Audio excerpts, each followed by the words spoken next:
अनुपम विश्वास। गांव के पास एक छोटा सा तालाब था।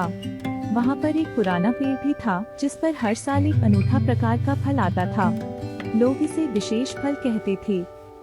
हर साल गांव के निवासी उस पेड़ की प्रतीक्षा करते थे ताकि वह विशेष फल को पा सके।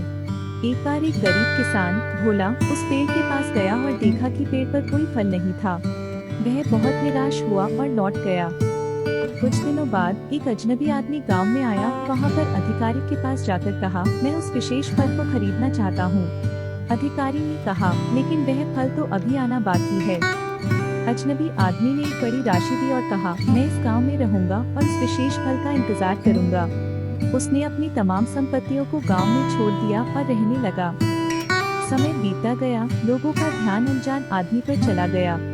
वे उसके आदर्श और सफलता की कथाएं सुनने लगे। उसके संघर्ष और समर्पण को देखकर भोला भी प्रेरित हुआ और उस पेड़ की खोज में फिर से वापस गया। बहुत देर तक उसने पेड़ की तलाश की, लेकिन वह नहीं मिला। तब एक वृद्ध आदमी ने उससे कहा, बेटा, वह विशेष फल वही है जो तूने अब तक देखा नहीं। विशेष फल तो वह अजनबी आदमी है। उसके संघर्ष और समर्पण में ही वह अनूठा फल छिपा है। भोला ने उस समय समझा कि असली विशेषता और महत्व वहाँ होता है जहाँ हम देखने की आशा नहीं रखते।